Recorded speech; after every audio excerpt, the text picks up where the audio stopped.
दिल्ली की तपती सड़क, पुणे का यूनिवर्सिटी कैंपस और अब नवाबों के शहर लखनऊ का इको गार्डन।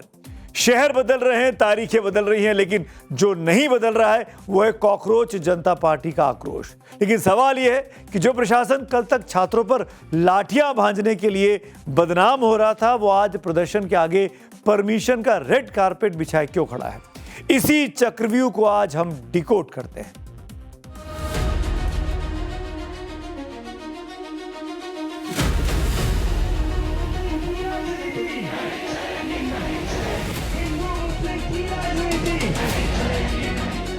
जो शिक्षा मंत्री है देश के धर्मेंद्र प्रधान, उनको इस्तीफा देना ही होगा और जब तक वो इस्तीफा नहीं देते हम अपना आंदोलन जारी रखेंगे।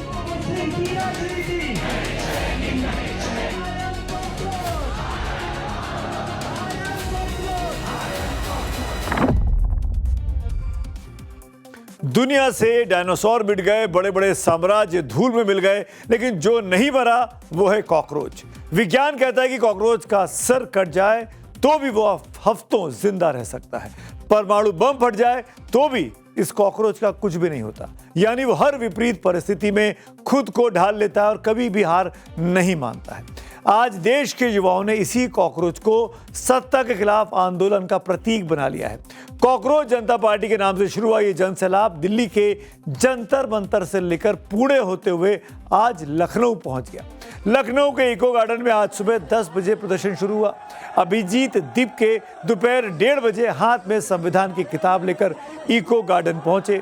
दिल्ली और पुणे की तरह लखनऊ में भी कॉकरोच जनता पार्टी के समर्थक अच्छी खासी तादाद में दिखाई दिए। इस प्रदर्शन में दीप के हाथ में संविधान की किताब लेकर प्रदर्शन स्थल पर आए थे।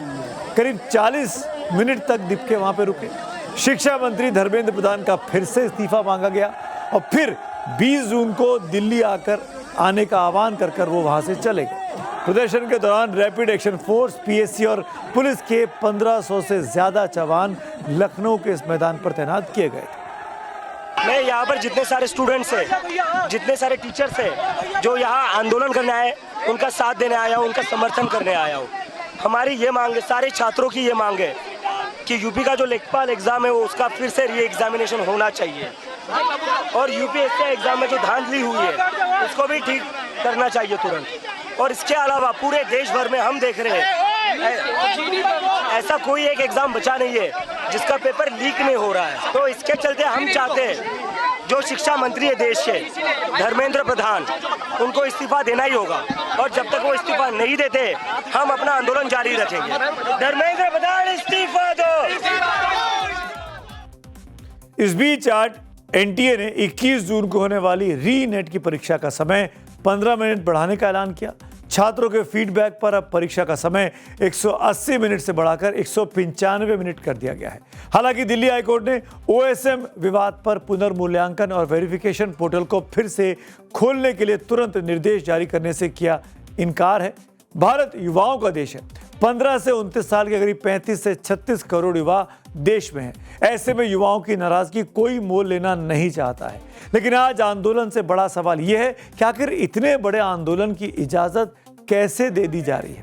सरकारें आमतौर पर आंदोलनों को रोकने के लिए पूरा तंत्र लगा देती हैं। अभी तक हमने यही ट्रेंड देखा है।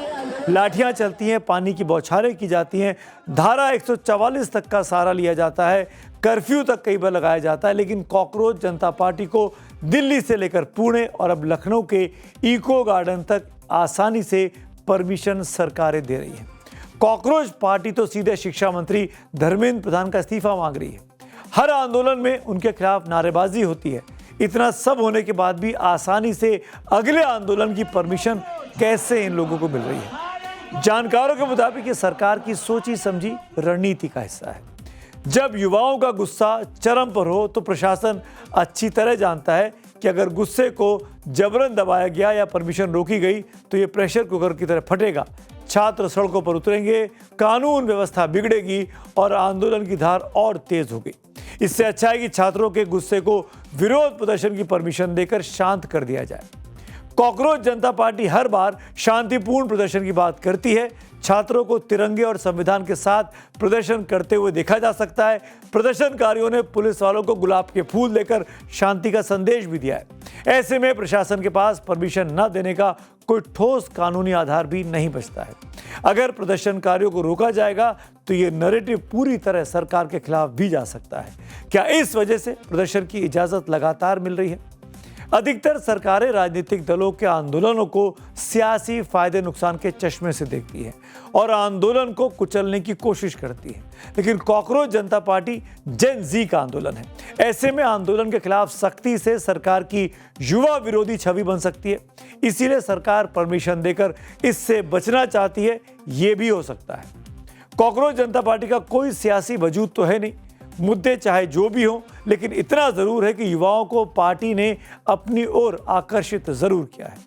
देश में करीब 22 करोड़ युवा मतदाता हैं जिनकी उम्र 18 से 28 साल के बीच है, यानी कुल वोटर्स का करीब 22% हिस्सा, माफ करिएगा।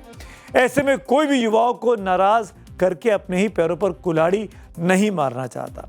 ये भी एक वजह हो सकती है कि अभिजीत दीपके को लगातार विरोध प्रदर्शन की सरकारें इजाजत देती जा रही है।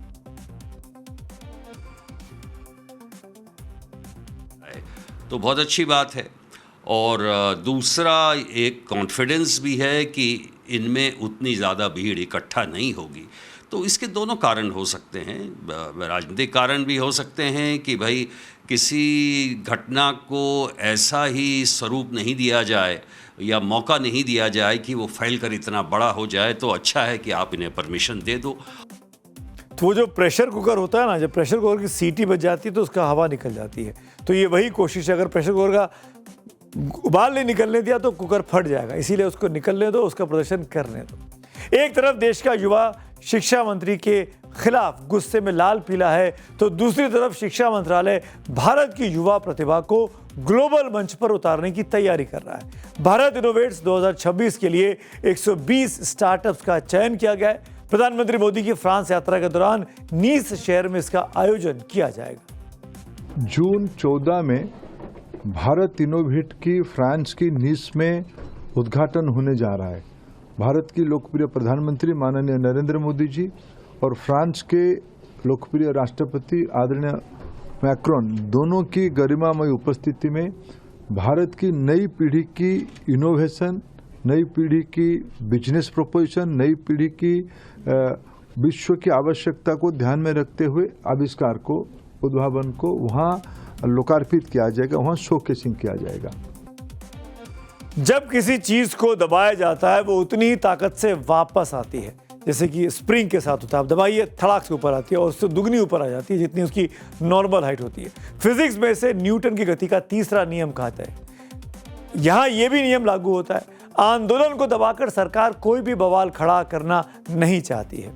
याद कीजिए किसान आंदोलन को, जब अन्नदाताओं को दिल्ली में घुसने की परमिशन नहीं मिली, सड़कों पर कीलें ठोक दी गई और कटीले तार लगा दिए गए। नतीजा क्या हुआ था? न्यूटन का नियम लागू हुआ।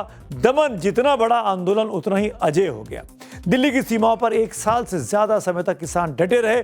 आखिरकार सरकार को घुटने टेकने पड़े और कानून को वापस लेना पड़ा था। एक और घटना याद कीजिए, पहलवान आंदोलन की। देश की बेटियां, अंतर्राष्ट्रीय चैंपियंस को जब इंसाफ के लिए मार्च करने की परमिशन नहीं मिली, जब उन्होंने सड़कों पर घसीटा गया, उसकी गूंज पूरी दुनिया में सुनाई दी। परमिशन ना देने की उस एक जिद ने सरकार की साख पर वो दाग लगाया जिसे मिटाना सरकार के लिए बहुत मुश्किल हो गया। थोड़ा और पीछे चलते हैं, साल 2011 का अन्ना आंदोलन याद करिए। सरकार ने अन्ना हजारे को अनशन की परमिशन पहले नहीं दी थी। उस वक्त की यूपीए सरकार, उन्हें उठाकर तिहाड़ जेल में डाला गया। सरकार ने सोचा कि आंदोलन दब जाएगा, लेकिन तिहाड़ की उस जेल ने पूरे देश को एक आंदोलन की आग में झोंक दिया। अन्ना की अगुवाई में दिल्ली के रामलीला मैदान में ऐसा जनसैलाब उमड़ा जिसने यूपीए सरकार को सत्ता से बेदखल कर दिया।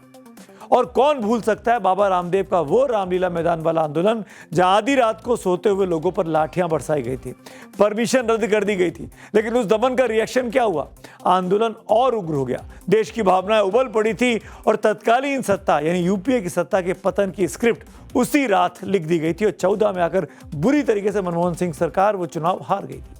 इतिहास के इन्हीं पन्नों को आज दिल्ली से लेकर लखनऊ तक में पलटा जा रहा है। सरकार को पता है कि अगर कॉकरोच जनता पार्टी, जो कि ऑफिशियल रजिस्टर्ड पार्टी नहीं है, जो चुनाव नहीं लड़ेगी, एक सोशल मीडिया का फिनोमिनन बना है, कॉकरोच जनता पार्टी को परमिशन अगर नहीं दी गई, अगर इन पर लाठियां भांजी गई, तो न्यूटन का तीसरा नियम इस सरकार के लिए भी भारी पड़ सकता है। इसीलिए परमिशन देकर गुस्से को शांत रखने की रणनीति अपनाई जा रही है।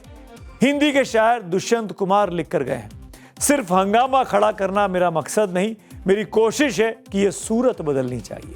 क्या कॉकरोच जनता पार्टी की कोशिश से तस्वीर बदलेगी? क्या वाकई इस आंदोलन से देश के परीक्षा तंत्र और युवाओं के भविष्य की सूरत बदलेगी? पेपर लीक का मामला हो, नीट या CUET में धांधली का मामला हो, या फिर रोजगार का संकट, हर बार व्यवस्था ने इन छात्रों के सपनों को कुचलने की कोशिश की है। लेकिन इस बार मैसेज लाउड एंड क्लियर है कि प्रशासन चाहे कितनी भी कड़ाई कर ले, युवा टूटने वाले नहीं है, झुकने वाले नहीं है। जब तक इंसाफ नहीं मिलेगा, कॉकरोच पीछे हटने वाले नहीं है। और कॉकरोच मतलब देश का युवा। लखनऊ के बाद अब कॉकरोच जनता पार्टी का अगला विरोध प्रदर्शन कल अमृतसर में कॉल किया गया है। इसीलिए अभिजीत दीपके ने सोशल मीडिया पर एक वीडियो जारी करके लोगों से क्या कहा है, सुन लीजिए। साਰਿਆਂ ਨੂੰ सत श्री अकाल।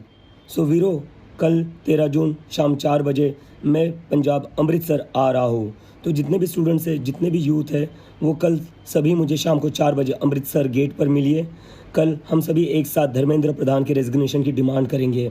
और मुझे पूरी उम्मीद है, अगर हम सब एक साथ मिलकर आवाज़ उठाएंगे तो नीट और CBSE के बच्चों को न्याय ज़रूर मिलेगा। तो आइए कल सब एक साथ एक पीसफुल प्रोटेस्ट करते हैं।